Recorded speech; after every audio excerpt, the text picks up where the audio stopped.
नमस्कार दोस्तों, study IQ में आप सभी का स्वागत है। मेरा नाम है डॉक्टर महिपाल सिंह राठौड़ और आज इस वीडियो में मैं आपके साथ डिस्कस करूंगा मीटियोराइट्स के बारे में। कुछ ही दिन पहले 19 जून को टू बी प्रिसाइज राजस्थान के सांचौर शहर में एक मीटियोराइट गिरा था, जिसे हम हिंदी में उल्कापिंड भी कहते हैं। तो ये उल्कापिंड क्या होते हैं, कहाँ से आते हैं और मीटियोर, मीटियोराइट्स, एस्टेरॉइड, इन सब में फर्क क्या होता है, इसको हम इस वीडियो में जानेंगे। अगर आप मुझसे सोशल मीडिया पर जुड़ना चाहते हैं तो मुझे ट्विटर, इंस्टाग्राम या फेसबुक पर इन आईडीज पर फॉलो कर सकते हैं। मेरे सभी लेक्चर्स के अपडेट्स आपको यहाँ प्राप्त हो जाएंगे और पीडीएफ आप इस टेलीग्राम चैनल से डाउनलोड कर सकते हैं। अगर आप यूपीएससी सिविल सेवा परीक्षा की तैयारी करना चाहते हैं तो स्टडी आईक्यू ऐप पर हमारा स्मार्ट कोर्स अवेल कर सकते हैं। इस कोर्स में वेरियस सब्जेक्ट एक्सपर्ट्स के द्वारा पूरा सिलेबस कवर किया गया है और आप अपने घर के सुरक्षित वातावरण में मोबाइल फोन पर इस कोर्स को कवर कर सकते हैं। इस कोर्स पर ईएमआई ऑप्शन भी अवेलेबल है, तो जल्द से जल्द डाउनलोड कीजिए स्टडी आईक्यू ऐप को और इस स्मार्ट कोर्स के वेरियस फीचर्स को एक्सप्लोर कीजिए। भारत में साल में 2 या 3 इस तरह की घटनाएं न्यूज़ में रिपोर्ट होती है कि कहीं पर आकाश से एक ऑब्जेक्ट नीचे गिरा, पत्थर जैसा है, उसे हम उल्कापिंड कहते हैं। लेकिन जब आप न्यूज़ पढ़ेंगे इस बारे में तो आप देखेंगे कि कई न्यूज़ आर्टिकल्स थोड़ी कंफ्यूजिंग टर्मिनोलॉजीज को यूज़ करते हैं। अब यहाँ पर मीटियोराइट लाइक का क्या मतलब है, या तो वो मीटियोराइट है या फिर नहीं है। तो यहाँ पर मीटियोर, मीटियोराइट, इन सभी चीज़ों के बीच में डिफरेंशिएशन आपको अच्छे से क्लियरली मालूम होना चाहिए जब आप एग्जाम की तैयारी कर रहे हैं और एमसीक्यूज में ये क्वेश्चंस पूछे जा सकते हैं। तो पहले थोड़ा सा ब्रीफली आपको न्यूज़ के बारे में बता देता हूँ। 19 जून को सुबह 7 बजे राजस्थान के सांचौर शहर में, यहाँ पर स्थित है सांचौर, बिल्कुल गुजरात और राजस्थान के बॉर्डर के पास में। इस सांचौर शहर के बाहर एक खेत है, वहाँ पर एक 3 किलो का पत्थर जमीन पर आकर टकराया और इसके कारण 1 फीट का गड्ढा भी हो गया जमीन में, इतनी जोर से ये टकराया था। और जब ये आकर गिरा तो 2 किलोमीटर के क्षेत्र में इसकी आवाज सुनाई दी। सांचौर में गिरे इस स्पेस ऑब्जेक्ट को देखने पर आपको एक बार तो यही लगेगा कि ये कोई मेटल का ऑब्जेक्ट है, कहीं से कोई आयरन का टुकड़ा आकर गिर गया दिखता है। तो इसका शेप कुछ इस प्रकार का है, 2.78 किलोग्राम इसका वजन है और अभी इसकी केवल प्रिलिमिनरी जांच हुई है। लोकल एडमिनिस्ट्रेशन ने वहां पर एक ज्वेलर शॉप में इसको टेस्ट करवाया तो इसमें मैक्सिमम आयरन देखने को मिला है, 85.86%। लेकिन इसमें कई अन्य प्रकार के मेटेलिक एलिमेंट्स भी पाए गए, तो निकल, प्लैटिनम के अलावा जर्मेनियम, एंटीमनी, नायोबियम के ट्रेस अमाउंट भी देखे गए हैं। अब इस उल्कापिंड की डिटेल्ड जांच करी जाएगी ज्योग्राफिकल सर्वे ऑफ इंडिया के द्वारा और तब इसके बारे में हमें और ज्यादा डिटेल्स मालूम चलेंगी। अब जिसे हम हिंदी में उल्कापिंड कहते हैं उसको हम इंग्लिश में टेक्निकली क्या कहेंगे, मीटियोराइट। लेकिन एस्टेरॉइड, मीटियोर और मीटियोरॉइड में क्या फर्क होता है ये अब मैं आपको बताता हूं। तो सबसे पहले जानो एस्टेरॉइड, क्योंकि पूरी कहानी यहीं से शुरू होती है। इसे हिंदी में क्षुद्र ग्रह या अप्रधान ग्रह भी कहा जाता है, क्योंकि ये प्लैनेट से छोटे होते हैं, ग्रहों से छोटे हैं साइज में, और ये बड़ी बड़ी चट्टानें हैं, कुछ 1000 किलोमीटर तक बड़ी हैं, कुछ केवल माइक्रोस्कोपिक लेवल की हैं। ये बनी है मोस्टली रॉक्स यानी चट्टानों से, कुछ मेटल से, किसी में डर्ट और आइस भी देखने को मिल सकती है। और ये सभी हमारे सौर मंडल में एक एस्टेरॉइड बेल्ट नाम के एरिया में सूर्य का चक्कर लगाते रहते हैं। ये बेल्ट स्थित है मार्स और जुपिटर प्लैनेट्स के बीच में। और यहां पर जब ये आपस में टकराते हैं तो कई बार ये इस बेल्ट से निकलकर धरती की तरफ आ जाते हैं, और जब ये धरती की तरफ आते हैं तो हमारे एटमॉस्फेयर में एंटर हो सकते हैं। तो याद रखिएगा, एस्टेरॉइड धूमकेतु यानी कॉमेट से अलग होता है, क्योंकि कॉमेट का एक फिक्स पाथ है जो सूरज का चक्कर लगा रहा है काफी लंबे ऑर्बिट में। यहां पर ये जो एस्टेरॉइड्स हैं ये हमारे सौर मंडल में मार्स और जुपिटर के ऑर्बिट के बीच में घूम रहे हैं। ठीक है, तो कॉमेट भी मोस्टली सेम ही मटेरियल से बना होता है, लेकिन उसके जो घूमने का पथ है वो थोड़ा सा अलग होगा। अगर ये खगोलीय पिंड बहुत बड़े हैं तो हम इन्हें कहते हैं एस्टेरॉइड या अप्रधान ग्रह, लेकिन जब ये छोटे होते हैं तब हम इन्हें कहते हैं मीटियोरॉइड्स। तो एक तरह से मीटियोरॉइड्स भी एस्टेरॉइड्स ही हैं, बस ये साइज में छोटे हैं।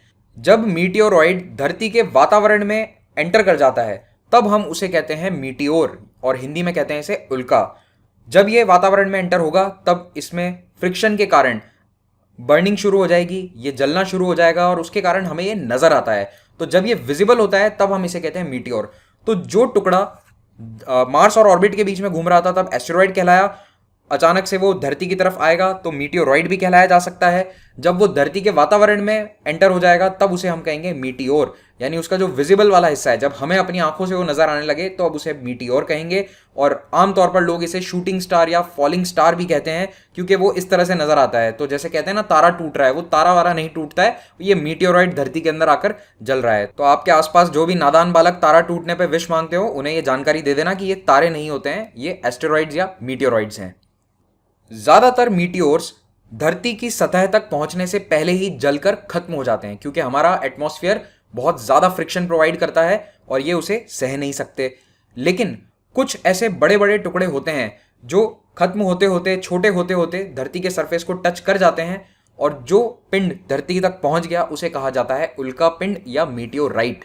तो यहाँ पर टी है और वहां पर क्या था, डी। तो याद रखना डिफरेंस है। मीटियोरॉइड यानी जब तक वो स्पेस में है मीटियोरॉइड है, वातावरण में आ गया मीटियोर बन गया और धरती को टच कर गया तो मीटियोराइट बन गया।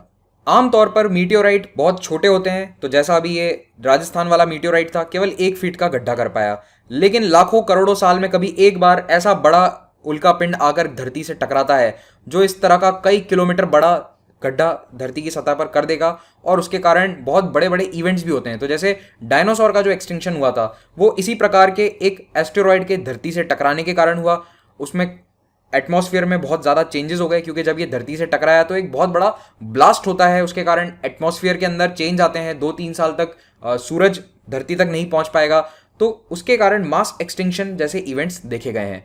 भारत के एक बड़े क्रेटर का एग्जाम्पल है महाराष्ट्र का लोनार लेक, जो अभी हाल ही में चर्चा में था। इसका पानी का रंग बदल गया था। तो लोनार लेक का क्रेटर लगभग 1 किलोमीटर चौड़ा है, 1.2 है आई थिंक, और ये भी एक मीटियोराइट कोलिजन के कारण बना है। अब उसमें बारिश हो गई तो उसमें पानी भर चुका है, तो इसीलिए ये एक तालाब बन गया। अगर इस तरह की घटना जनरली जंगल में या इक्वेटर के आसपास होती है तो वो गड्ढे तो हमें नजर ही नहीं आते, क्योंकि वहां पर थिक वेजिटेशन डेवलप हो चुकी है। मोस्टली जो आप क्रेटर्स देखेंगे वो आपको डेजर्ट एरिया में ही आराम से नजर आएंगे। अब सवाल यह है कि कितने मीटियोर्स धरती तक पहुंचते हैं।